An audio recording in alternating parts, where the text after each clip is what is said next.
Jump in the Lexus, kids. It's back. The Cabaret Cab.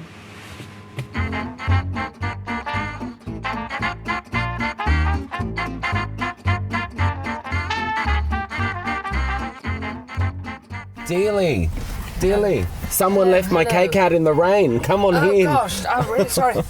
Am I your cake? You could be if you wanted to. Yes. How are you? I'm fine. Are you okay? Can I warm you up? Just getting cold out there. I can imagine. I'm hopeless. I really should live in a hot climate. Why don't you? We'd love to have you move here. Yeah, I'd love to move here, but unfortunately, the dogs wouldn't be allowed in. Oh, well, that's true. I mean, you heard what happened with Johnny Depp. Yes. That was almost a big scandal. It was a very big scandal. It reached the British press. You actually did hear that? Yeah. Mind yourself, you're very near that post. Holy moly. You're getting nearer and nearer.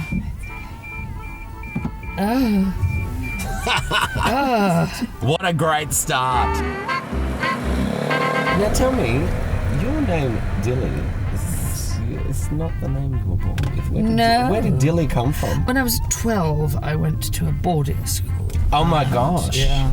Was it like Inner Blyton? No. That's what I imagine. Really horrible. Was it? It was nuns, yeah. Oh God. And there was this girl called Monica who said, "You're just like Dillie Dream. I'm going to call you Dillie." Dillie Dream was a kind of geeky kid in a cartoon strip. Okay. And I was a geeky kid. I was always late for class because I was playing the piano and I didn't notice the time, didn't hear the bell, or I was lost in a book or something like that. And Dillie Dream was, and my socks fell down and I was kind of hopeless. Was it in boarding school that you started writing music? I started playing the piano when I was 3.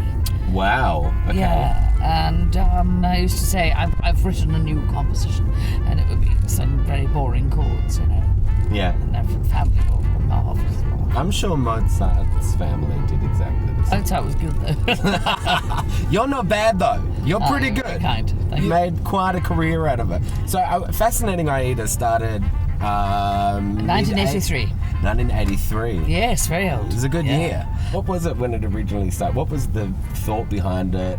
Could you imagine it to grow into what it's become? Well, I remember Adele doing in an interview saying, "Well, I don't think we'll be doing this in our 40s. I don't think it'll be very dignified."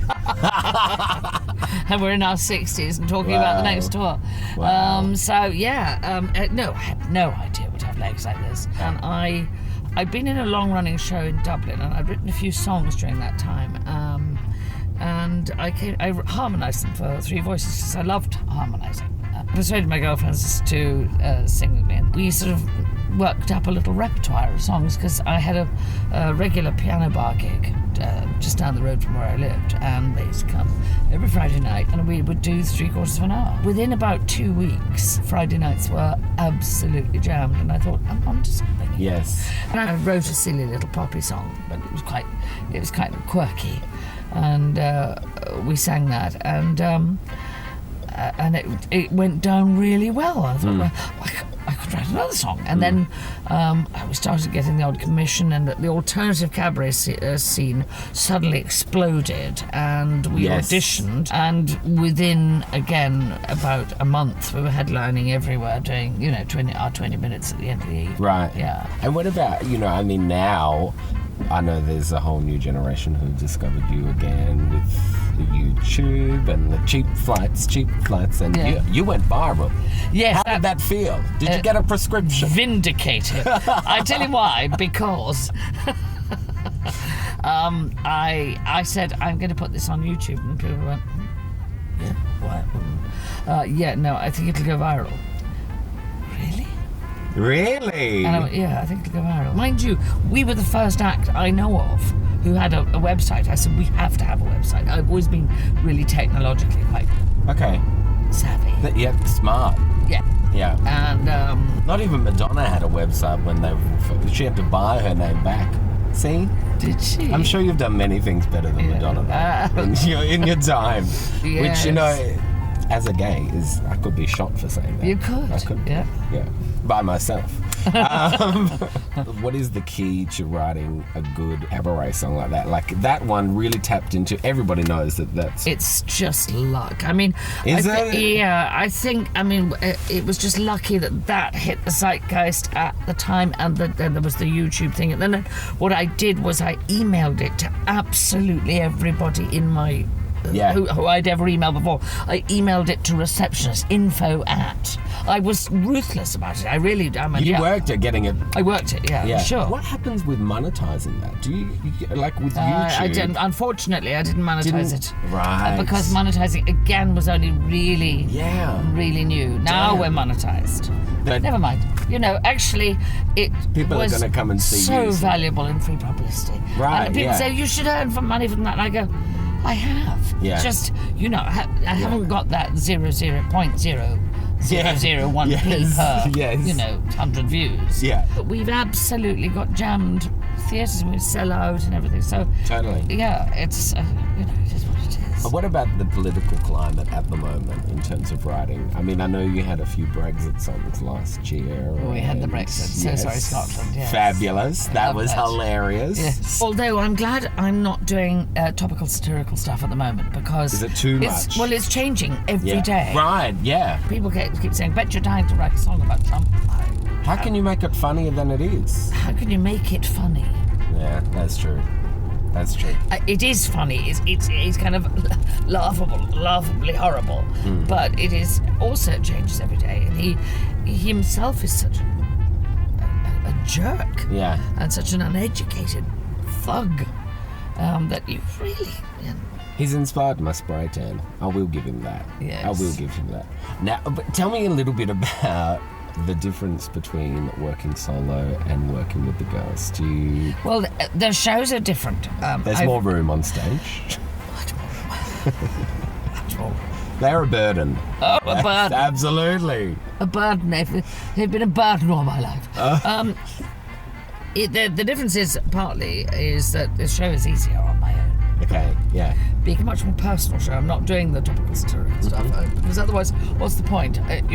Brand Aida is one thing, Brand Dillie is another. So our show has all been about love. It is the most interesting thing for a songwriter to write about. It was a chance to put those songs together in a different shape.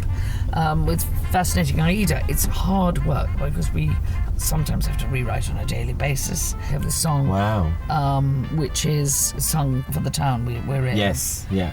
So if it's Adelaide isn't like just anywhere, Adelaide, earth hath not anything more fair, and then we sing and then we put in lines about funny things in Adelaide. Oh, we've got a few. I'm sure, yes.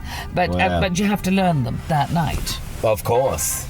Now listen, one of the things that we do have, I've got a little bit of an Adelaide goodie basket here for you, full of little treats. Now I heard you make your own chutney. I do. This is a brand called Beerenberg. I know it won't be quite like yours, but we thought you might want It's a critical piece of any sandwich. Apparently. I think so. Dean says that. Well, he does, according to Dean. According to Dean, our fruit chutney is the critical piece of any sandwich. I sort of agree, actually. And would you like some quince? Oh, how lovely. Yes, I love That's Maggie Beer. Maggie Beer. She's a good girl. Does she know Dean? She's one of our own. Is she a friend? I would imagine that Maggie Beer... Maggie Beer is like the food mafia in this state. So I would imagine she's probably got a dartboard with Dean's face on it. They're probably rivals. I mean, I'm not trying to be able to put this on. Probably not, but it's the internet. No one's watching. They're only watching Cheap Flights, your channel. Yeah. Oh. Who says they... Look, it was worth waiting in the cold. We're going to let you go to your show. The windows are getting a little foggy already. They're steaming up, aren't they? It's a bit like Titanic, isn't it? Yes. Oh, yeah. Thank you for joining me in this beautiful Lexus. I know. It's the car for rich bitches. It's fabulous. Yes. We love it. So much nicer than my Kia. It's nicer than my Nissan Micra. But don't buy a Micra, buy a Lexus. We love them. Lexus, yes. Thank you, darling Dillie. Thank you. I have enjoyed it enormously. Dankeschön, Dillie. Thank you, and thanks for the lift. I was lost. Oh, I can imagine you were. Oh, thank you. Go home chutney happy.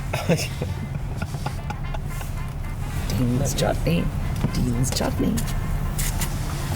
Beerenberg's chutney. Ooh. Dean won't like me. Dean. Here we are.